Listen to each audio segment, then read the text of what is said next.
സുഹൃത്തുക്കളെ എല്ലാവർക്കും നമസ്കാരം. നമ്മൾ നമ്മുടെ നാട്ടിലൊക്കെ ചില വീടുകളുടെ മുമ്പിൽ ചില ഫോട്ടോയൊക്കെ വെച്ചിട്ട് എഴുതി വെക്കുക ഈ വീടിൻ്റെ ഐശ്വര്യം എന്നൊക്കെ പറഞ്ഞിട്ട് നമ്മൾ കാണുന്നുണ്ടായിരിക്കും.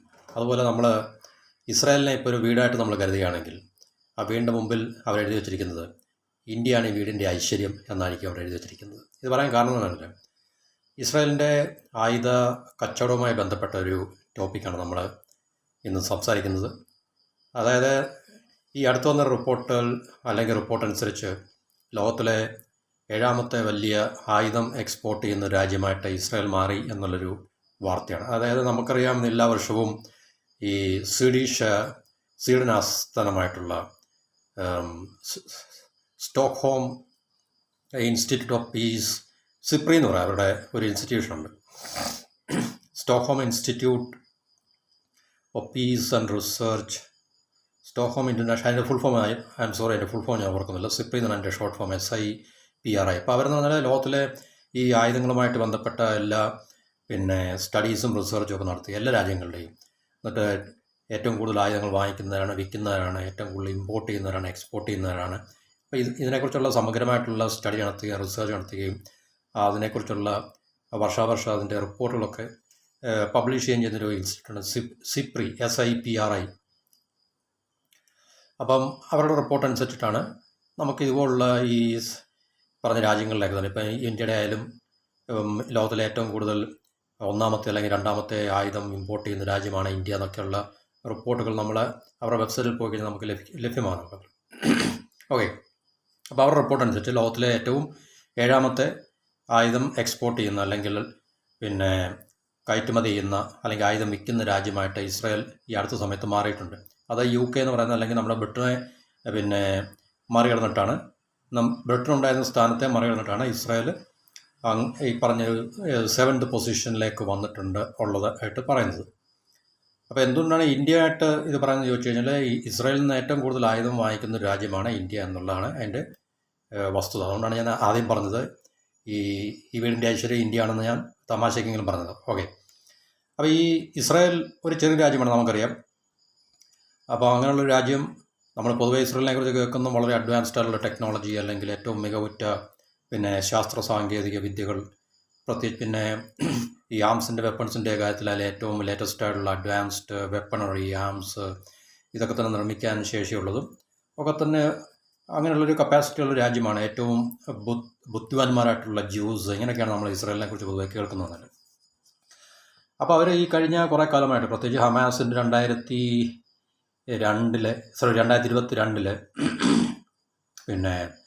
ഇസ്രായേലിനെതിരെയുള്ള ഒരു തീവ്രവാദ ആക്രമണത്തിന് ശേഷം ഇസ്രായേൽ ഫുൾ ടൈം വാറിൽ എൻഗേജ് ചെയ്തുകൊണ്ടിരിക്കുകയാണ്. ഒരു സൈഡിൽ ഹമാസിനെതിരെ യുദ്ധം ചെയ്യുന്നു, ഒരു സൈഡിൽ ഹെസ്ബുള്ളയ്ക്കെതിരെ യുദ്ധം ചെയ്യുന്നു, ഒരു സൈഡിൽ ഹൂത്തീസിനെതിരെ, ഇപ്പോൾ ഇറാനുമായിട്ടുള്ള യുദ്ധം തുടങ്ങി. അത് നമുക്ക് കണക്കിലാക്കണ്ടേ. എന്നാൽ തന്നെയും ഈ ഇസ്രായേൽ ഏറിയും കുറഞ്ഞും റീജിയനിൽ ഇതുപോലുള്ള ഓൺ അഗെയിൻ ഓഫ് അഗെയിൻ എന്നൊക്കെ നമുക്ക് പറയാൻ പറ്റുന്ന രീതിയിൽ യുദ്ധത്തിൽ ഏർപ്പെട്ടുകൊണ്ടിരിക്കുന്ന രാജ്യമാണ്. പ്രത്യേകിച്ച് കഴിഞ്ഞ് 2-3 വർഷങ്ങളായിട്ട്, 2022 എന്ന് പറയുമ്പോൾ റഷ്യ യുക്രൈൻ വാർ തുടങ്ങുന്നത് 2023 തോന്നുന്നത്. അതിന് മുമ്പ് ഒരു വർഷത്തിന് മുമ്പാണ് ഇസ്രായേൽ ഹമാസ് വാർ ആരംഭിക്കുന്നതും. അതിനുശേഷം ആ വാർ സ്പ്രെഡ് ചെയ്ത് അവസാനം 2025 ഇസ്രായേലും അമേരിക്കയും കൂടെ ജോയിൻ്റായിട്ട് ഇറാനിൽ ഒരു 12 ദിവസത്തെ ഒരു എന്താ പറയുന്നത് ബോംബിംഗ് ഒക്കെ തന്നെ നടത്തിയിരുന്നു. ഇറാൻ തിരിച്ചും റിറ്റാലിയേറ്റ് ചെയ്തിരുന്നു. അപ്പോൾ അങ്ങനെ ഇസ്രായേൽ യുദ്ധത്തിൽ ഏർപ്പെട്ടുകൊണ്ടിരിക്കുന്ന രാജ്യമാണെങ്കിൽ തന്നെയും അവർക്ക് ഈ ഒരു പൊസിഷനിലേക്ക് ഏറ്റവും ആയുധം എക്സ്പോർട്ട് ചെയ്യുന്ന ഒരു രാജ്യം എന്ന രീതിയിൽ അവർക്കും ഒരു രാജ്യത്തിനെ, ബ്രിട്ടൻ എന്ന് പറയുന്ന രാജ്യത്തെ മറികടന്നിട്ട് അവർക്ക് മുൻപന്തിയിലേക്ക് വരാൻ സാധിച്ചു എന്നുള്ളതാണ് നമുക്ക് അറിയാൻ സാധിക്കുന്നത്. ഈ സ്റ്റോക്ക്ഹോം ബേസ്ഡ് ആയിട്ടുള്ള ഇൻസ്റ്റിറ്റ്യൂട്ടിൻ്റെ റിപ്പോർട്ട് അനുസരിച്ചിട്ട് 2021-25 കാലഘട്ടം, 2016 മുതൽ 2020 വരെയുള്ള ഏകദേശം 4 വർഷത്തെ ആ ഒരു കാലഘട്ടം, അന്ന് ഇസ്രായേലിൻ്റെ ഷെയർ എന്ന് പറഞ്ഞാൽ 3.1% അവരുടെ ആംസ് എക്സ്പോർട്ട് എന്നല്ല. അപ്പോൾ അത് 4.4% ആയിട്ട് 21-25 കാലഘട്ടത്തിലൊക്കെ ഉയർന്നിട്ടുണ്ടാണെന്ന് പറയുന്നത്. അപ്പോൾ നമുക്കൊരു ഏറ്റവും അഡ്വാൻസ്ഡ് ആയിട്ടുള്ള വെപ്പൺസും അല്ലെങ്കിൽ ആംസും ഒക്കെ തന്നെ മാനുഫാക്ചർ ചെയ്യാൻ കപ്പാസിറ്റിയുള്ള കഴിവുള്ള ഒരു രാജ്യമാണ് ഇസ്രായേൽ എന്ന് പറയുന്നത്. അപ്പോൾ അതുപോലെ തന്നെ അവർ ഈ പറഞ്ഞ എക്സ്പോർട്ട് ചെയ്യുന്നത് ഇതുപോലുള്ള ഏറ്റവും അഡ്വാൻസ്ഡ് ആയിട്ടുള്ള വെപ്പൺസ് ഒക്കെ തന്നെയാണ്. നമുക്കറിയാം ഇന്ത്യയും ഇസ്രായേലും തമ്മിൽ വളരെ ഡീപ്പായിട്ടുള്ള മിലിറ്ററി റിലേഷൻഷിപ്സ് ഉണ്ട് എന്ന് നമുക്കറിയാം. കാരണം ഇന്ത്യക്ക് നല്ലതായിട്ട് ആയുധങ്ങൾ തന്ന് സഹായിക്കുകയല്ല, നമ്മൾ ആയുധങ്ങൾ വാങ്ങിക്കുന്ന, സഹായം എന്ന് പറഞ്ഞാൽ പറ്റത്തില്ല, കാരണം ഒരു ട്രേഡാണ്, ഡീലാണ്. നമ്മൾ വാങ്ങിക്കുന്നു, അതിന് പൈസ നമ്മൾ കൊടുക്കുന്നു. So it's A deal. എന്നാലും നമുക്ക് തീർച്ചയായിട്ടും ഏറ്റവും കൂടുതൽ ആയുധം തരുന്ന ഒരു രാജ്യമായിട്ട് ഇസ്രായേൽ മാറിയിട്ടുണ്ട്. അപ്പോൾ അവരുടെ ഈ അഡ്വാൻസ്ഡ് വെപ്പൺസ് എന്ന് പറയുമ്പോൾ അതുപോലെ തന്നെ ആൻറ്റി മിസൈൽ ഇതുപോലുള്ള വെപ്പൺസൊക്കെ തന്നെ നമുക്കറിയാം. അയൺ ഡോം അവരുടെ ഏറ്റവും വളരെ പോപ്പുലറായിട്ടുള്ള അതൊരു എയർ ഡിഫൻസ് സിസ്റ്റമാണ്. അതുപോലെ തന്നെ spike anti tank guided missile, Barak missile, നമ്മൾ സർഫസ് ടു എയർ മിസൈലാണ് ബരാക്ക് 8 എന്ന് പറയുന്ന. അതുപോലെ തന്നെ ആരോ 3, അത് നമ്മൾ പൊതുവെ ഇസ്രായേലിനെ കുറിച്ച് കേൾക്കുമ്പോൾ ഈ പറഞ്ഞ അതും ബാലിസ്റ്റിക് മിസൈൽ, ആൻറ്റി ബാലിസ്റ്റിക് മിസൈലാണ്. ബാലിസ്റ്റിക് മിസൈലിനെതിരെ അതിനെ ഡിഫെൻഡ് ചെയ്യാൻ വേണ്ടി അല്ലെങ്കിൽ അതിനെ പ്രതിരോധിക്കാൻ വേണ്ടിയിട്ടാണ്. അതുപോലെ തന്നെ ഡേവിഡ് സ്ലിംഗ് എന്ന് പറയുന്ന മറ്റൊരു വെപ്പൺ സിസ്റ്റം. അപ്പോൾ ഇതൊക്കെ തന്നെ എന്ന് പറഞ്ഞു കഴിഞ്ഞാൽ ഇസ്രായേലിൻ്റെ പിന്നെ ഇസ്രായേലിൽ നിന്നും മാനുഫാക്ചർ ചെയ്യുന്ന അവർ ഉപയോഗിക്കുകയും അതുപോലെ തന്നെ മറ്റ് അവരുമായിട്ട് തന്ത്രപ്രധാനമായിട്ട് ബന്ധമുള്ള രാജ്യങ്ങൾക്കൊക്കെ തന്നെ അവർ കൊടുക്കുകയും ചെയ്യുന്ന ആയുധങ്ങളാണ് ശരിക്കും പറഞ്ഞത്. അപ്പോൾ ഇതിനകത്ത് ഇന്ത്യയുടെ ഷെയർ നമ്മൾ പറഞ്ഞു എന്താണെന്നുള്ളത്. എന്തുകൊണ്ടാണ് ഇന്ത്യ ഇസ്രായേലിന് ഇത്രയും പ്രധാനപ്പെട്ട രാജ്യമായി മാറിയത് അല്ലെങ്കിൽ മാറുന്നതെന്ന് ചോദിച്ചു കഴിഞ്ഞാൽ ഇസ്രായേലിൻ്റെ ആംസ് എക്സ്പോർട്ടിൽ ഏറ്റവും കൂടുതൽ ഷെയർ ഇന്ത്യയാണ് കൈവച്ചിരിക്കുന്നത്. അതായത് മറ്റു രീതിയിൽ പറഞ്ഞു കഴിഞ്ഞാൽ ഇസ്രായേലിൽ നിന്ന് ഏറ്റവും കൂടുതൽ ആയുധം വാങ്ങിക്കുന്ന ഒരു രാജ്യമായിട്ടാണ് ഇന്ത്യ ഇപ്പോൾ നിലനിൽക്കുന്നത്. അത് ഏകദേശം നമ്മൾ ഇസ്രായേലിൻ്റെ മൊത്തം ആംസ് എക്സ്പോർട്ടിൽ 56% ഇന്ത്യയിലേക്കാണ്. 56% എന്നുവെച്ചാൽ പകുതിയിൽ കൂടുതലും അവർ ഉൽപ്പാദിപ്പിക്കുന്ന മാനുഫാക്ചർ ചെയ്യുന്ന ആയുധങ്ങൾ, ഇസ്രായേൽ മാനുഫാക്ചർ ചെയ്യുന്ന ആയുധങ്ങൾ ഇന്ത്യക്ക് വേണ്ടിയാണ് നൽകുന്നത്. പിന്നെ അവരിൽ നിന്ന് ഏറ്റവും കൂടുതൽ ആയുധം വാങ്ങിക്കുന്ന രാജ്യമാണ് ജർമ്മനി, അത് 21%. പിന്നുള്ള രാജ്യമാണ് USA, അത് ഏകദേശം 7.8%. ബാക്കി ഒത്തിരി രാജ്യങ്ങൾക്ക് അവർ കൊടുക്കുന്നുണ്ട്. ഇപ്പോൾ ഉദാഹരണത്തിന് അസർബൈജാൻ, അല്ലെങ്കിൽ നമുക്കറിയാത്ത പല ആംസ് ഡീലൊക്കെ തന്നെ ഉണ്ടാകും റീജിയനിലും. ഇപ്പം UAE ഒക്കെ തന്നെ അവരുമായിട്ട് വളരെ ഡീപ്പായിട്ടുള്ള റിലേഷൻസ് ഉള്ളതാണ്. പലതരത്തിലുള്ള സ്ട്രാറ്റജിക് ആയിട്ടുള്ള, പ്രത്യേകിച്ച് എബ്രഹാം ആ ഒരു കരാറിന് ശേഷം UAE ഇസ്രായേലും തമ്മിൽ വളരെ ആഴത്തിലുള്ള ബന്ധങ്ങൾ സ്ഥാപിച്ച് എടുക്കപ്പെട്ട് കഴിഞ്ഞത്. അപ്പോൾ ഈ പറഞ്ഞ 3 രാജ്യങ്ങളാണ്. ഇന്ത്യ 56%, ജർമ്മനി 21%, പിന്നെ USA ഇസ്രായേലിൽ നിന്ന് ആയുധങ്ങൾ വാങ്ങിക്കുന്നുണ്ട്. USA ഇന്ത്യയിൽ നിന്ന് വാങ്ങിക്കുന്നുണ്ട്, ഫ്രാൻസ് വാങ്ങിക്കുന്നുണ്ട്.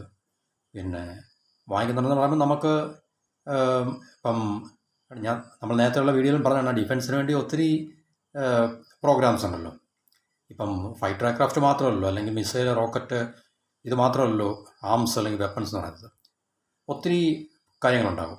നമ്മൾ വെപ്പൺ സെയിൽ എന്ന് പറയുമ്പോൾ അതിനകത്തില്ല, ഇപ്പം ഒരു റഡാർ, അതൊരു വെപ്പണാണ് ശരിക്കും പറഞ്ഞാൽ, വെപ്പണായിട്ടില്ല കണക്ക് കൂട്ടുന്നത്. അപ്പം നമ്മളൊരു അത്യാധുനികമായിട്ടുള്ള റഡാർ ഉണ്ടാക്കി ഏതെങ്കിലും രാജ്യത്ത് നമ്മൾ സപ്ലൈ ചെയ്യുകയാണെങ്കിൽ അത് നമ്മളുടെ ആംസ് എക്സ്പോർട്ടാണ്. അല്ല വെടിയുണ്ട്, മിസൈലും, റോക്കറ്റും, ഡ്രോണും, അല്ലെങ്കിൽ ഫൈറ്റർ എയർക്രാഫ്റ്റ്, അല്ലെങ്കിൽ നേവൽ ഷിപ്സ്, ഇത് മാത്രമല്ലോ വെപ്പൺസ് അല്ലെങ്കിൽ നമ്മൾ ആയുധം വ്യാപാരത്തിൽ വരുന്നതാണ്. അത് ഒത്തിരി ഡിഫൻസ് നമുക്ക് ഇപ്പോൾ മറ്റൊരു രാജ്യത്ത് ഉദാഹരണം നമുക്ക് മിലിറ്ററി യൂണിഫോംസ്, മിലിറ്ററി ബൂട്ട്സ് ഇല്ല, അങ്ങനെയൊക്കെ ഒത്തിരി നൂറുകണക്കിന് ആയിരക്കണക്കിന് സൈനികപരമായിട്ടുള്ള കാര്യങ്ങൾ ഒരു രാജ്യത്തിന് മറ്റൊരു രാജ്യത്തിന് സപ്ലൈ ചെയ്യാൻ പറ്റും. പല മേഖലകളിലായിട്ട് എല്ലാം ഒരു രാജ്യത്തിന് ഉൽപ്പാദിപ്പിക്കാൻ പറ്റത്തില്ല. എല്ലാം പിന്നെ ഒരു രാജ്യം തീർച്ചയായിട്ടും പ്രത്യേകം നമുക്ക് ഇന്നത്തെ ഗ്ലോബലൈസ്ഡ് ആയിട്ടുള്ള ഒരു കോണ്ടെക്സ്റ്റിൽ തീർച്ചയായിട്ടും അങ്ങനെ സംഭവിക്കുന്നില്ല. മറ്റു രാജ്യങ്ങളിൽ നിന്നൊക്കെയാണ് പല രാജ്യങ്ങളും അവർക്ക് വേണ്ട, അവരുടെ സൈന്യത്തിന് വേണ്ട പല കാര്യങ്ങളും അവർ ഇപ്പോൾ ഫ്രാൻസും അല്ലെങ്കിൽ അമേരിക്ക എന്നൊക്കെ പറഞ്ഞാൽ അവർക്ക് ഈ ഏറ്റവും ടോപ്പായിട്ടുള്ള അവരുടെ ആയുധങ്ങളൊക്കെ തന്നെ സ്വന്തമായി നിർമ്മിച്ചെടുക്കുന്നതിന് മറ്റൊട്ടനവധി കാര്യങ്ങളൊക്കെ തന്നെ തീർച്ചയായിട്ടും. ഇപ്പോൾ ഉദാഹരണത്തിന് അമേരിക്കൻ യൂണിഫോം, ഈ മിലിറ്ററിയുടെ യൂണിഫോമുള്ള ഗാർമെൻറ്റ്സ് അത് ചിലപ്പോൾ ഇന്ത്യയിൽ നിന്ന്, ബംഗ്ലാദേശിൽ നിന്നോ പാകിസ്ഥാനിൽ നിന്നൊക്കെ ആയിരിക്കും ചിലപ്പോൾ അവർ ഇമ്പോർട്ട് ചെയ്യുന്നത്. അപ്പോൾ അങ്ങനെയൊക്കെയുള്ള മിലിറ്ററിക്ക് വേണ്ടിയുള്ള ഒത്തിരി ഐറ്റംസ് ഉണ്ട്. നമ്മൾ സാധാരണ കേൾക്കുമ്പോൾ മിലിറ്ററി എന്ന് കേൾക്കുമ്പോൾ വെടി, ഒച്ച, ബോംബ്, മിസൈൽ, റോക്കറ്റ്, ഇത് മാത്രമേ ഉള്ളൂ മിലിറ്ററി നമ്മൾ കേൾക്കുമ്പോൾ. പക്ഷേ അങ്ങനെയുള്ള ഒത്തിരി നൂറുകണക്കിന് ആയിരക്കണക്കിന് പിന്നെ എന്താ പറയുന്നത് ഐറ്റംസ് ഒരു സൈന്യത്തെ സംബന്ധിച്ച്, ഒരു രാജ്യത്തിൻ്റെ സേനയെ സംബന്ധിച്ച് അത്യാവശ്യമാണ്. അപ്പോൾ അത് പല രാജ്യങ്ങളിൽ നിന്നായിരിക്കും അത് മാനുഫാക്ചർ ചെയ്ത് അല്ലെങ്കിൽ ഔട്ട്സോഴ്സ് ചെയ്യുന്നുണ്ട്. പിന്നെ ഏറ്റവും പ്രധാനപ്പെട്ട ആയുധങ്ങളുടെ കാര്യങ്ങൾ വരുമ്പോൾ മാത്രമേ ഉള്ളൂ രാജ്യങ്ങൾ വളരെ സെലക്റ്റീവായിട്ട്. ഇപ്പോൾ ഇന്ത്യക്ക് ആയുധം വേണം, അപ്പോൾ അത് ഇന്ത്യ വളരെ സെലക്റ്റീവായിട്ടൊന്ന് റഷ്യ അല്ലെങ്കിൽ ഫ്രാൻസ് അല്ലെങ്കിൽ ഇസ്രായേൽ, ഇപ്പോൾ ഇന്ത്യ ചൈനയിൽ നിന്ന് മേടിക്കത്തില്ലല്ലോ. ചൈന നമുക്ക് തരാൻ തയ്യാറായിരിക്കും, കാരണം അവരെ സംബന്ധിച്ച് അത് ഏറ്റവും വളരെ ഒരു അഡ്വാൻറ്റേജ് ആയിരിക്കും. പക്ഷേ നമ്മൾ ചൈനയിൽ നിന്ന് മേടിക്കത്തില്ല, നമ്മൾ പാകിസ്ഥാനിൽ നിന്നും ഒരിക്കലും മേടിക്കത്തില്ല. ഈവൻ റഷ്യ നിർമ്മിക്കുന്ന പല വെപ്പൺസിലും ചൈനയുടെ ഇലക്ട്രോണിക് കമ്പോണൻസ് ഒക്കെ തന്നെ ആയിരിക്കും ഉപയോഗിക്കുന്നത്, നമുക്കറിയാൻ പറ്റത്തില്ല. ഇപ്പോൾ S-400 എന്ന് പറഞ്ഞ് നമ്മൾ റഷ്യയിൽ നിന്ന് മേടിക്കുന്ന ഏറ്റവും അത്യാധുനികമായിട്ടുള്ള എയർ ഡിഫൻസ് സിസ്റ്റത്തിലൊക്കെ തന്നെ പിന്നെ ചൈനയുടെ സെമി കണ്ടക്ടറോ ചിപ്സോ അല്ലെങ്കിൽ മറ്റ് ഇലക്ട്രോണിക് കമ്പോണൻസ് ഒക്കെ തന്നെ ആയിരിക്കും. നമുക്ക് പൂർണ്ണമായിട്ടും റഷ്യയുടെ ആണ് നിർബന്ധമില്ല, കാരണം റഷ്യക്ക് അതിൻ്റെ മൊത്തം കവർ ചെയ്യാനുള്ള അല്ലെങ്കിൽ അതിനെ മൊത്തം ഉണ്ടാക്കിയെടുക്കാനുള്ള സപ്ലൈ ചെയിൻ റഷ്യക്ക് ഉണ്ടാകുന്ന നിർബന്ധമൊന്നുമില്ല. ചിലപ്പം ചില കമ്പോണൻസ് ഒക്കെ ഇന്ത്യയിലായിരിക്കും നിർമ്മിക്കുന്നത്, ചില കമ്പോണൻസ് ജർമ്മനിയിലായിരിക്കാം, അല്ലെങ്കിൽ ചിലത് ജപ്പാനിലായിരിക്കാം. ഇങ്ങനെയൊക്കെയാണ് ലോകത്തിൻ്റെ ക്രമം ശരിക്കും പറഞ്ഞാൽ. ഇപ്പം നമ്മളൊരു ആയുധം നിർമ്മിക്കുന്നു എന്ന് പറയുമ്പോൾ പൂർണ്ണമായിട്ടും A to Z പൂർണ്ണമായിട്ടും നമ്മളെ അല്ല.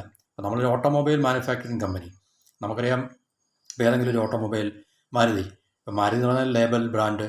ഇപ്പം അവർ മാരുതിയുടെ വണ്ടിക്ക് നമ്മൾ ടയറുണ്ട്, ആ ടയർ അവരാണ് നിർമ്മിക്കുന്നത്, ഒരിക്കലുമല്ല. ടയർ നിർമ്മിക്കുന്നത് സിയറ്റോ അല്ലെങ്കിൽ MRF അല്ലെങ്കിൽ അതുപോലുള്ള ഏതെങ്കിലും ടയർ മാനുഫാക്ചറിങ് കമ്പനി ആയിരിക്കും. അവർ ഉപയോഗിക്കുന്ന പെയിൻറ്റ് നിർമ്മിക്കുന്ന ഏതെങ്കിലും പുറത്തുള്ള ഒന്നുകിൽ ഏഷ്യൻ പെയിൻറ്റ്സോ ബാജർ പെയിൻറ്റ്സോ അതുപോലുള്ള കമ്പനികളായിരിക്കാം. പിന്നെ അവർ കാറിൻ്റെ മിറർ അത് അവർ പുറത്ത് ഇവിടെ ഔട്ട്സോഴ്സ് ചെയ്യുന്നതായിരിക്കാം. കാറിൻ്റെ സ്റ്റിയറിങ് അത് പുറത്തുനിന്ന് അവർ ചെയ്യിപ്പിക്കുന്നതായിരിക്കാം.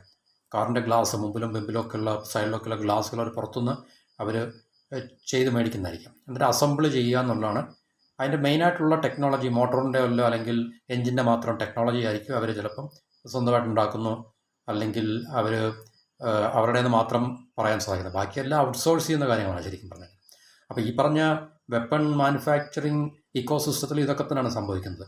നമുക്കറിയാം ഇപ്പോൾ നമ്മളുടെ ഇന്ത്യയിൽ ഒരു ഇപ്പോൾ ബ്രഹ്മോസിന് വേണ്ടി നൂറുകണക്കിന് വലുത് മുതൽ, അതായത് HAL മുതൽ പിന്നെ DRDO മുതൽ HAL മുതൽ ഇങ്ങോട്ട് താഴോട്ട് ഏറ്റവും ചെറുകിട യൂണിറ്റായിട്ടുള്ള യൂണിറ്റുകൾ വരെ അതിനകത്തിൽ ആ ഒരു ഇക്കോ സിസ്റ്റത്തിൽ ഫങ്ഷൻ ഉണ്ടായിരിക്കുന്നില്ല ഉണ്ടാവും തീർച്ചയായിട്ടും നൂറുകണക്കിന്. അപ്പോൾ ഒരു ചെറിയ നട്ടും ബോൾട്ടും വരെ ഒരു ചെറിയ കമ്പനി ആയിരിക്കും ചിലപ്പം അവർക്ക് വേണ്ടി നിർമ്മിച്ചു കൊടുക്കുന്നത്. അപ്പോൾ ഒരു വെപ്പൺ മാനുഫാക്ചറിങ് സിസ്റ്റം എന്ന് പറയുമ്പോൾ തീർച്ചയായിട്ടും അതിനകത്തിൽ അതുപോലെ തന്നെ ഈ ഇന്ത്യക്ക് പുറത്തുനിന്ന് നമ്മൾ ഇപ്പം നമുക്ക് നിർമ്മിക്കാൻ സാധിക്കാത്ത അത്യാധുനികമായിട്ടുള്ള ഏതെങ്കിലും electronic components, semi conductors, electronic chips, ഇതൊക്കെ തന്നെ നമ്മൾ ചിലപ്പം ജപ്പാനിൽ നിന്നോ തായ്വാനിൽ നിന്നോ അല്ലെങ്കിൽ ഈവൻ ചൈനയിൽ നിന്നൊക്കെ തന്നെ ആയിരിക്കും നമ്മൾ അക്യൂർ ചെയ്യുന്നത്. പക്ഷേ നമ്മൾ പറയുമ്പോൾ നമ്മളുടെ വെപ്പണാണ് അല്ലെങ്കിൽ അമേരിക്കയുടെ വെപ്പണാണ്. ഇപ്പം നമുക്ക് അമേരിക്ക തീർച്ചയായിട്ടും ചൈനയിൽ നിന്നൊക്കെ ഒത്തിരി കാര്യങ്ങൾ ചെന്നാലും അമേരിക്ക ആയുധങ്ങൾ ഉണ്ടാക്കാൻ സാധിക്കത്തുള്ളൂ. ഇപ്പം റെയർ എർത്ത് പോലുള്ള വളരെ ക്രൂഷ്യലായിട്ടുള്ള ഇൻഗ്രീഡിയൻസ് അല്ലെങ്കിൽ ഈ റിസോഴ്സ് ഒക്കെ പറഞ്ഞു കഴിഞ്ഞാൽ അതൊക്കെ ചൈനയിൽ നിന്നും അമേരിക്കയിലേക്ക് ചെന്ന് കഴിഞ്ഞാൽ മാത്രമേ അമേരിക്കയുടെ ഈ വെപ്പൺസിനകത്തിലൊക്കെ അവർക്ക് ഉപയോഗിക്കാൻ സാധിക്കത്തുള്ളൂ. നമുക്ക് മനസ്സിലായല്ലോ. അപ്പോൾ തീർച്ചയായിട്ടും ഇതിൻ്റെ ഇക്കോസിസ്റ്റം അല്ലെങ്കിൽ ഇതിൻ്റെ ഒരു സ്ട്രക്ചർ ഇങ്ങനെയാണ്. അവിടെ നമുക്ക് തീർച്ചയായിട്ടും ഒരു രാജ്യത്തിൻ്റെ എന്ന് പറയാൻ നമുക്ക് പറയാൻ പറ്റും, കാരണം അത് രാജ്യത്ത് നിർമ്മിക്കുന്നതാണ്, നമുക്ക് അങ്ങനെ പറയാൻ പറ്റും രാജ്യത്തിൻ്റെ വെപ്പൺ അല്ലെങ്കിൽ ആയുധം. ഓക്കെ, അപ്പോൾ ഇതാണ് ഇസ്രായേലിൻ്റെ ഈ ഒരു പിന്നെ ഇപ്പോഴത്തെ അവരുടെ ആയുധ വ്യാപാരവുമായി ബന്ധപ്പെട്ട ഒരു സ്റ്റാറ്റിസ്റ്റിക്സ്. അതിൽ ഇന്ത്യയാണ് ഏറ്റവും മുൻപന്തിൽ നിൽക്കുന്ന രാജ്യം. 56% നമ്മൾ ഇപ്പം ഇസ്രായേലിൽ നിന്നും അവരുടെ ടോട്ടൽ എക്സ്പോർട്ടിൻ്റെ 56% നമ്മളാണ് ഒക്കുപ്പ് ചെയ്തിരിക്കുന്നത്. ഇനിയിപ്പോൾ ഈ ഇസ്രായേലും തമ്മിൽ നമ്മൾ പുതിയ സ്ട്രാറ്റജിക് ആയിട്ടുള്ള ഒരു കരാറിൻ്റെ അടിസ്ഥാനത്തിൽ ഈ ഇന്ത്യയിൽ കൂടുതൽ ഇന്ത്യ ഇസ്രായേലും തമ്മിൽ ജോയിൻറ്റ് കൊളാബറേഷൻ അല്ലെങ്കിൽ ജോയിൻറ്റ് വെഞ്ചറിൽ മിലിറ്ററി അല്ലെങ്കിൽ ഈ പറഞ്ഞ എന്താണ് പറയുന്നത് ആംസിൻ്റെ വെപ്പൺസിൻ്റെ അല്ലെങ്കിൽ അഡ്വാൻസ്ഡ് ആയിട്ടുള്ള വെപ്പൺ സിസ്റ്റംസ് ഒക്കെ മാനുഫാക്ചർ ചെയ്യാൻ വേണ്ടി ഒരു പുതിയ പരിപാടിയിലേക്ക് ഇന്ത്യ ഇസ്രായേലും തമ്മിൽ ഏർപ്പെട്ടിട്ടുണ്ട്. അപ്പോൾ ഇനി മുതൽ തീർച്ചയായിട്ടും നമുക്ക് ഇസ്രായേലിന് വേണ്ട ആയുധങ്ങളൊക്കെ നിർമ്മിച്ച് നൽകുന്ന ഒരു രാജ്യമായിട്ട് അതിൻ്റെ ഒരു ഹബ്ബായിട്ട് ഇന്ത്യ മാറാനുള്ള ഒരു എന്താണ് പറയുന്നത് ഒരു സ്റ്റെപ്പിംഗ് സ്റ്റോൺ ആണത് നമുക്ക് മനസ്സിലാക്കാം. അതുപോലെ തന്നെ ഈ ഇത്രയും നമ്മൾ പറഞ്ഞു ഇസ്രായേലിൻ്റെ കാര്യം പറഞ്ഞു. അപ്പോൾ ലോകത്തിൽ നമുക്കറിയാം ഏറ്റവും കൂടുതൽ ആയുധം വിൽക്കുന്ന രാജ്യം അമേരിക്കയാണ്. അത് ദശാബ്ദങ്ങളായിട്ട് അമേരിക്കയ്ക്കാണ് ടോപ്പ് സ്പോട്ട് ഉള്ളത്, അല്ലെങ്കിൽ ആ ഒരു നമ്പർ 1 പൊസിഷൻ അമേരിക്കനാണ് ഒക്കുപ്പ് ചെയ്തിരിക്കുന്നത്. ഒരു റഷ്യ യുക്രൈൻ യുദ്ധം തുടങ്ങുന്നതിന് മുമ്പ് വരെ റഷ്യക്ക് 2ാം സ്ഥാനം ഉണ്ടായിരുന്നു. അതിനുശേഷം റഷ്യക്ക് നമുക്കറിയാം തീർച്ചയായിട്ടും യുദ്ധത്തിൽ ഏർപ്പെടുന്ന ഒരു രാജ്യമെന്ന രീതിയിൽ രാജ്യത്തിന് എന്ത് സംഭവിക്കും എന്നുള്ളൊരു റിയാലിറ്റി ചെക്ക് നമുക്ക് നടത്തി നോക്കിക്കഴിഞ്ഞാൽ തീർച്ചയായിട്ടും ആ രാജ്യത്തിന് മുൻപേ ഉണ്ടായിരുന്ന മികവുകളൊക്കെ തന്നെ നഷ്ടപ്പെടാനുള്ള സാധ്യത. അതുപോലെ തന്നെ റഷ്യയ്ക്കും ആ ഒരു പൊസിഷൻ നഷ്ടമായി. അതിപ്പോൾ ഫ്രാൻസാണ് ലോകത്തിലെ രണ്ടാമത്തെ ആയുധ വിൽപ്പനയിൽ 2ാം സ്ഥാനത്തേക്കുന്ന രാജ്യം. അപ്പോൾ അമേരിക്കയ്ക്ക് ഏകദേശം 40% മുകളിലുണ്ട് അവരുടെ ഷെയർ. 40-45, ഒരു നിയർ ടു 50% അമേരിക്കയുടെ ടോട്ടൽ ഗ്ലോബൽ ആംസ് എക്സ്പോർട്ടിൽ. എന്ന് വെച്ചാൽ ലോകത്തിൽ നമ്മളിപ്പം ആയുധ വ്യാപാരത്തിൽ അതിനകത്തിൽ 40 മുതൽ 50% ഇടയ്ക്ക് 45 കൂടിയോ 45% അമേരിക്കയ്ക്ക് ഷെയർ ഉണ്ട്. അത് കഴിഞ്ഞ് ഫ്രാൻസിനാണ്. ഫ്രാൻസിന് ഏകദേശം 9.8% ഉള്ളൂ. കാരണം സെക്കൻഡ് സ്പോട്ടിൽ നിൽക്കുന്നത് ഏത് രാജ്യമായാലും ഈവൻ റഷ്യ നേരത്തെ നിന്ന സ്ഥാനത്ത് തന്നെയും അമേരിക്കയുമായിട്ട് ഒത്തിരി അന്തരമുണ്ടായിരുന്നു. അമേരിക്കയുടെ തൊട്ടടുത്തൊന്നുമല്ല. കാരണം ഈ പറഞ്ഞ 40-45%, ബാക്കി നമ്മളീ പറഞ്ഞ ഇപ്പോഴത്തെ നിലവിലത്തെ ഈ രണ്ടാം സ്ഥാനത്ത് നിൽക്കുന്ന രാജ്യം ഫ്രാൻസാണ്. അവർക്ക് 9.8% ഉള്ളൂ.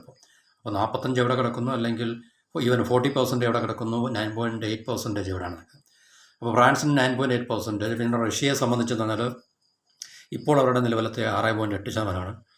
പിന്നെ ജർമ്മനിയാണ് അടുത്ത പൊസിഷൻ ഒക്കുപ്പൈ ചെയ്യുന്നത്. അത് 5.7%. പിന്നെ ചൈന 5.6%. ചൈന ഏറ്റവും ടോപ്പ് 1, 2, 3, 4, 5 ടോപ്പ് 5 ചൈന വരുന്നത്. ടോപ്പ് 5 ആംസ് എക്സ്പോർട്ടേഴ്സിൽ ചൈന വരുന്നുണ്ട്. ഈവൻ ടോപ്പ് 10 നമ്മൾ എടുത്ത് നോക്കി കഴിഞ്ഞാൽ ചൈനത്തിൽ പൊസിഷൻ അല്ലെങ്കിൽ അവർക്ക് അതിനകത്തിലൊരു സ്പോട്ടുണ്ട്. ഇതൊന്നും അത്ര പെട്ടെന്ന് ഉണ്ടാക്കിയെടുത്തൊരു കാര്യമല്ലെന്ന് നമ്മൾ ആലോചിക്കണം, മനസ്സിലാക്കണം. കാരണം ഇന്ത്യയെ പോലെ തന്നെ ഒരേ സമയത്ത് സ്വതന്ത്രം മീൻസ് ഒരു രാജ്യമായിട്ട് രൂപീകൃതമായിട്ട് വന്നൊരു രാജ്യമാണ് ചൈന. അപ്പോൾ ചൈനയ്ക്ക് ഇത്രയും നേടിയെടുക്കാൻ സാധിക്കുമെങ്കിൽ എന്തുകൊണ്ട് ഇന്ത്യക്ക് പറ്റത്തില്ലായിരുന്നു, അല്ലെങ്കിൽ എന്തുകൊണ്ട് ഇന്ത്യക്ക് പറ്റില്ല എന്നുള്ള ചോദ്യം നമ്മുടെ മുമ്പിലുണ്ട്. പക്ഷേ ഇന്ത്യ ഇപ്പോൾ തീർച്ചയായിട്ടും അത് സജീവമായിട്ടുള്ള ഒരു എന്താ പറയുക പാതയിലാണ്. ഇപ്പം നമ്മുടെ ഈ ആഭ്യന്തര പ്രതിരോധ മേഖലയെ കൂടുതൽ എന്താണ് പറയുക നമ്മൾ സജീവമാക്കിക്കൊണ്ടിരിക്കുകയാണ്. എന്നുവെച്ചാൽ ഇപ്പോൾ അതിൻ്റെ പ്രൊഡക്ഷൻ അതുപോലെ തന്നെ എക്സ്പോർട്ടും ഒക്കെ തന്നെ വർദ്ധിച്ചു വരുന്നൊരു പ്രവണത അല്ലെങ്കിൽ ഒരു ട്രെൻഡ് നമുക്ക് കാണാൻ സാധിക്കുന്നുണ്ട്. അപ്പോൾ ഞാൻ നേരത്തെ പറഞ്ഞ പോലെ തന്നെ നമുക്ക് അടുത്തൊരു നെക്സ്റ്റ് ഒരു ഡെക്കേഡ് അല്ലെങ്കിൽ ഒരു ദശാബ്ദ കാലത്തേക്ക് നമുക്ക് ഈ ഒരു ട്രെൻഡ്, നമുക്ക് ഈ ഒരു മൊമെൻറ്റം അല്ലെങ്കിൽ ഈ ട്രെൻഡിൻ്റെ മൊമെൻറ്റം നമുക്ക് നിലനിർത്താൻ സാധിച്ചു കഴിഞ്ഞാൽ തീർച്ചയായിട്ടും ഇന്ത്യക്ക് ഒരുപക്ഷെ ഒരു ടോപ്പ് 10 ആംസ് എക്സ്പോർട്ടിംഗ് നേഷൻ്റെ ലിസ്റ്റിൽ അതൊരു നല്ല കാര്യമല്ല. കാരണം ജനങ്ങളെ കൊല്ലാൻ വേണ്ടിയുള്ള ആയുധങ്ങൾ വിറ്റ് നമ്മൾ എന്നാലും ലോകത്തെല്ലാ രാജ്യങ്ങളും ചെയ്യുന്നതാണ്, അല്ലെങ്കിൽ പ്രധാനപ്പെട്ട രാജ്യങ്ങളെല്ലാം ചെയ്യുന്നതാണ്. അതുകൊണ്ട് നമ്മൾ പറഞ്ഞതേ ഉള്ളൂ. അപ്പോൾ ചൈന കഴിഞ്ഞാൽ പിന്നെ ചൈനയുടെ ഷെയർ 5.6%, പിന്നെ ഇറ്റലിയാണ് 5.1%, പിന്നെ വരുന്നത് ഇസ്രായേൽ 4.4%. അത് യു കെ മറികടന്നാണെന്ന് പറഞ്ഞാൽ യു കെക്ക് ഇപ്പോൾ 3.4% ഉള്ളെന്ന് പറയുന്നു. അപ്പോൾ ഇതാണ് ഇസ്രായേലിൻ്റെ നമ്മളെ ഈ പറഞ്ഞ ഒരു, കാരണം ഒരുപക്ഷെ അവർക്ക് തീർച്ചയായിട്ടും നെക്സ്റ്റ് അവർക്ക് മുമ്പിലുള്ള ഇറ്റലിയാണ്, പിന്നെ ചൈന വരുന്നൊരു ഒരു ഇമ്മീഡിയറ്റ് കോമ്പറ്റീറ്ററായിട്ട് ചൈന പിന്നെ വരും. അപ്പോൾ ഈ 4.4%. ഇനിയിപ്പം യുദ്ധമൊക്കെ അവിടെ വളരെ ഇൻറ്റൻസീവായിട്ടുള്ളൊരു വാർ നടക്കുന്നുണ്ട്. തീർച്ചയായിട്ടും നമുക്കറിയാം വാറിന് ശേഷം ഒരുപക്ഷെ ഒരു നെക്സ്റ്റ് ഇയറിൽ ഇതുപോലുള്ള റിപ്പോർട്ടിൽ നമുക്ക് അറിയില്ല ഇസ്രായേലിൻ്റെ സ്ഥാനം ഒരുപക്ഷെ ഇമ്പ്രൂവ് ആകുമോ അല്ലെങ്കിൽ ഇതേ സ്ഥാനം നമുക്ക് നിലനിർത്താൻ സാധിക്കുമെന്നുള്ള കാര്യം. ഇത് യുദ്ധത്തിന് മുമ്പുള്ളൊരു സ്റ്റാറ്റിസ്റ്റിക്കൽ റിപ്പോർട്ടാണ് ശരിക്കും പറഞ്ഞു കഴിഞ്ഞാൽ. യുദ്ധം ഇപ്പോൾ തുടങ്ങിയിട്ട് 2 ആഴ്ച ആകാൻ പോകുന്നില്ലല്ലോ. അപ്പോൾ തീർച്ചയായിട്ടും യുദ്ധത്തിൽ ഒത്തിരി ഡാമേജസ് ഉണ്ടാകും, ഡിസ്ട്രക്ഷൻ ഉണ്ടാകും. ഇനി അവർക്കെല്ലാം റീകൺസ്ട്രക്ട് ചെയ്ത് വരികാൽ ഒത്തിരി ഇക്കണോമിക് ലോസ് ഉണ്ടാകും. അപ്പോൾ തീർച്ചയായിട്ടും ഇതുപോലുള്ള ഒത്തിരി അവരുടെ ഇൻഫ്രാസ്ട്രക്ചറിനൊക്കെ ഡാമേജസ് ഒക്കെ ഉണ്ടായി കാണാം ഏത് രാജ്യത്തിനും തീർച്ചയായിട്ടും. ഇപ്പോൾ റഷ്യയ്ക്ക് അതല്ലേ പറ്റിയതാണല്ലോ. അതെല്ലാം യുദ്ധത്തിലേക്ക് ഏർപ്പെടുമ്പോൾ അവർക്ക് തീർച്ചയായിട്ടും എക്സ്പോർട്ട് ചെയ്യാനോ അല്ലെങ്കിൽ മറ്റു രാജ്യങ്ങൾക്ക് കൊടുക്കാനോ ഒന്നും പറ്റില്ല. അവർക്ക് തന്നെ കൺസ്യൂം ചെയ്യേണ്ടി വരും അവരുണ്ടാക്കുന്ന വെപ്പൺസ്. ഇല്ലെങ്കിൽ ഓവർ പ്രൊഡ്യൂസ് ചെയ്യേണ്ടി വരും. അതുപോലെ തന്നെ ഓവർ കൺസ്യൂം ചെയ്യേണ്ടി വരും. ഓവർ കൺസ്യൂം മീൻസ് നോർമൽ ഒരു പീസ് ടൈം അല്ലെങ്കിൽ പീസ്ഫുൾ ടൈമിനേക്കാൾ കൂടുതൽ നമുക്കിത് യൂസ് ഉണ്ടാകുമല്ലോ, കൺസംഷൻ റേറ്റ് വളരെ കൂടുതലായിരിക്കുമല്ലോ. പിന്നെ യുദ്ധം കഴിയുമ്പോൾ തീർച്ചയായിട്ടും ഈ പറഞ്ഞ റീകൺസ്ട്രക്ഷൻ ഈ ഇസ്രായേലിൻ്റെ കാര്യം നമ്മൾ സംസാരിക്കുന്നുണ്ട്. പിന്നെ അവരുടെ സേനയെ മൊത്തം അവർക്കിനി ആദ്യം മുതൽ റീആം ചെയ്യണം. എന്താണ് വീണ്ടും അവർക്ക് ആയുധവൽക്കരിക്കണം. അപ്പോൾ ആയുധവൽക്കരിക്കാൻ അവർക്ക് കൂടുതൽ മാനുഫാക്ചർ ചെയ്തും കൂടുതൽ ഉൽപ്പാദിപ്പിക്കുകയും ഒക്കെ തന്നെ വേണ്ടി വരും. അപ്പോൾ തീർച്ചയായിട്ടും അവരുടെ എക്സ്പോർട്ട് മാർക്കറ്റിന് ഒരു പക്ഷേ അത് ബാധിക്കാനുള്ള സാധ്യത ഉണ്ടാകാം. അതുകൊണ്ട് അടുത്ത വർഷം ഒരുപക്ഷെ ഇസ്രായേലിന് ഈ ഒരു സ്പോട്ട് മെയിൻറ്റെയിൻ ചെയ്യാൻ പറ്റുമെന്നുള്ള കാര്യം നമ്മൾ അടുത്ത വർഷത്തെ റിപ്പോർട്ട് വരുമ്പോൾ നമുക്ക് മനസ്സിലാക്കാൻ സാധിക്കും. അപ്പോൾ ഇത്രയാണ് നമുക്ക് ഈ ഒരു ടോപ്പിക്കുമായിട്ട് തൽക്കാലം ഷെയർ ചെയ്യാനുള്ളത്. ഇതിനകത്തിലെ പ്രധാന കണ്ടന്റ് എന്ന് പറഞ്ഞു കഴിഞ്ഞാൽ ഇസ്രായേലിൽ ഈ പറഞ്ഞ ഇത് 2024-25 കാര്യമാണ് പറയാം കേട്ടോ. അത് 25-ലേക്കാണ് പറയുന്നത്. അതായത് UK മറികടന്നിട്ട് ലോകത്തിലെ പിന്നെ 7ാമത്തെ ഏറ്റവും ആയുധം എക്സ്പോർട്ട് ചെയ്യുന്ന ഒരു രാജ്യമായിട്ട് ഇസ്രായേൽ മാറിക്കഴിഞ്ഞു. അതിനകത്തിലെ ഏറ്റവും പ്രധാനപ്പെട്ട ഒരു പങ്ക് ഇന്ത്യയാണ് വഹിക്കുന്നത് എന്നാണ് പ്രധാനപ്പെട്ട ഈ ടോപ്പിക്കിൻ്റെ ഒരു ശരിക്കുള്ള കോർ എന്ന് പറഞ്ഞു കഴിഞ്ഞാൽ. കാരണം ഈ ഇസ്രായേൽ അവരുടെ ആയുധങ്ങളിൽ 56% ഇന്ത്യയിലേക്കാണ് കയറ്റി അയക്കുന്നത്, അല്ല ഇന്ത്യയാണ് വാങ്ങിക്കുന്നത്. നമുക്കറിയാം ഇന്ത്യ ഇസ്രായേൽ തമ്മിലുള്ള പിന്നെ ബന്ധത്തിൻ്റെ ആഴം, കാരണം ഇനി അത് കൂടുതൽ വ്യാപകമാകാൻ പോകുന്ന ഒരു കാഴ്ചയാണ് നമുക്ക് മുമ്പിലുള്ളത്. കാരണം ഇന്ത്യയും ഇസ്രായേലും തമ്മിൽ ഈ പുതിയൊരു സ്ട്രാറ്റജിക് ഡിഫൻസ് എഗ്രിമെൻ്റ്, അതിൻ്റെ ഫലമായിട്ട് ഇസ്രായേലിൻ്റെ ടെക്നോളജിയും ഇന്ത്യയുടെ ടെക്നോളജിയും ഒക്കെ തന്നെ ഉപയോഗിച്ചുകൊണ്ട് കൂടുതൽ ഈ ഡിഫൻസ് പ്രൊഡക്ഷൻ, കാരണം ഇന്ത്യയുടെ ഈ സ്കിൽഡായിട്ടുള്ള മാൻ പവർ ഉപയോഗിച്ചുകൊണ്ട്, അതുപോലെ നമ്മുടെ ഇൻഡസ്ട്രിയൽ സ്കെയിൽ ഒക്കെ യൂട്ടിലൈസ് ചെയ്തുകൊണ്ട് ഇന്ത്യയിൽ പ്രൊഡക്ഷൻ വ്യാപകമാക്കാനുള്ള പരിപാടിയാണ്. അപ്പം ഭാവിയിൽ ഇസ്രായേലിന് വേണ്ട എല്ലാ വെടിക്കോപ്പുകളും നിർമ്മിക്കുന്ന ഒരു ഹബ്ബായിട്ട് അല്ലെങ്കിൽ ഒരു പ്ലേസായിട്ട് ഇന്ത്യ മാറും എന്നുള്ള കാര്യത്തിൽ സംശയമൊന്നുമില്ല. At the same time UAE ആയിട്ട് നമ്മുടെ ഇടയ്ക്ക് UAEയുടെ പ്രസിഡന്റ് ഒരു ഷോർട്ട് വിസിറ്റിന് ഇവിടെ വന്നായിരുന്നില്ല. അപ്പോൾ അന്നേരം ഇന്ത്യയും UAEയും തമ്മിൽ ഇതുപോലെ സമാനമായിട്ടുള്ളൊരു എഗ്രിമെൻറ്റിന് വേണ്ടിയുള്ളൊരു തുടക്കം, ഇനിഷ്യേറ്റീവിന് വേണ്ടി ഏകദേശം ഒരു ധാരണയായിട്ടുണ്ട്. അപ്പം അതും പിന്നെ ഫൈനലൈസ് ചെയ്യുകയാണെങ്കിൽ തീർച്ചയായിട്ടും ഇന്ത്യയും UAEയും തമ്മിൽ ഇതുപോലെ സിമിലറായിട്ടുള്ള ഒരു എന്താണ് പറയുന്നത് പ്രതിഭാസം അല്ലെങ്കിൽ ഒരു മാറ്റം നമുക്ക് കാണാൻ സാധിക്കും.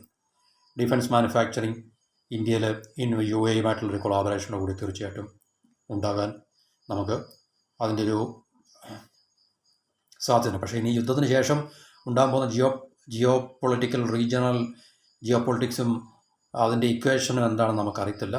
അപ്പോൾ അതിൻ്റെ അറിവിൻ്റെ അടിസ്ഥാനത്തിൽ മാത്രമേ നമുക്ക് ഈ പറഞ്ഞ കാര്യങ്ങളെയൊക്കെ നമുക്ക് എന്തായാലും ഇന്ത്യ ഇസ്രായേൽ നമ്മുടെ കാര്യങ്ങൾ മുന്നോട്ട് പോകുന്നുള്ള കാര്യം സംശയമൊന്നുമില്ല. പക്ഷേ ഇന്ത്യയും UAEയും തമ്മിൽ ഈ പറഞ്ഞ കാര്യങ്ങൾ ഒരു പക്ഷേ അത് ഞാൻ നേരത്തെ പറഞ്ഞു, കാരണം ഇനിയും ഈ പോസ്റ്റ് വാർ സിനാറിൽ ഒരു പക്ഷേ മിഡിൽ ഈസ്റ്റിൽ നിന്ന് കൂടുതൽ രാജ്യങ്ങൾ ഈ ഇന്ത്യ ഡിഫൻസ് റിക്വയർമെൻറ്റിന് വേണ്ടി, പ്രത്യേകിച്ച് ആയുധങ്ങൾക്ക് വേണ്ടി, ഇന്ത്യൻ ഡിഫൻസ് എക്യുപ്മെൻറ്റിന് വേണ്ടി ഒരു പക്ഷേ ഡിപ്പെൻഡ് ചെയ്യാനുള്ള സാധ്യത, പ്രത്യേകിച്ച് ഇന്നത്തെ അമേരിക്കയ്ക്ക് ഗൾഫ് രാജ്യങ്ങളിലുള്ള സമീപനം ഈ യുദ്ധത്തിൽ, പ്രത്യേകിച്ച് അമേരിക്ക അവരെ പിന്നെ കൈവിട്ട ഒരവസ്ഥയാണല്ലോ. കാരണം അവരുടെ പ്രൊട്ടക്ഷൻ അമേരിക്ക ഏറ്റെടുക്കുന്നില്ല എന്നുള്ള വലിയൊരു പിന്നെ വൈഡ് സ്പ്രെഡ് ആയിട്ടുള്ള പരാതി GCC രാജ്യങ്ങൾക്കെല്ലാം ഉണ്ട്.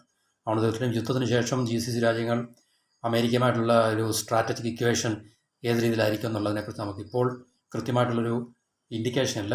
പക്ഷേ അവർ ഡിസാറ്റിസ്ഫൈഡാണ്. അപ്പോൾ അതുകൊണ്ട് തീർച്ചയായിട്ടും ഇന്ത്യ പോലുള്ള രാജ്യങ്ങൾക്ക് ആ ഒരു മാർക്കറ്റിലേക്ക് നമ്മൾ ഇടിച്ചു കയറി കഴിഞ്ഞാൽ തീർച്ചയായിട്ടും ഏതെങ്കിലും തരത്തിലുള്ള ഒരു പൊട്ടൻഷ്യൽ ക്ലയൻറ്റിനെ നമുക്ക് ഈ പറഞ്ഞ പ്രദേശം നമുക്ക് ലഭിക്കാനുള്ള സാധ്യത ഉണ്ടാകുമെന്നാണ് എൻ്റെ ഒരു പ്രതീക്ഷ. ഇത്രയും പറഞ്ഞ് നമുക്ക് ഈ ടോപ്പിക്കുകൾ അവസാനിപ്പിക്കാം. മറ്റു ടോപ്പിക്കുമായിട്ട് അടുത്ത വീഡിയോയിൽ. അപ്പോൾ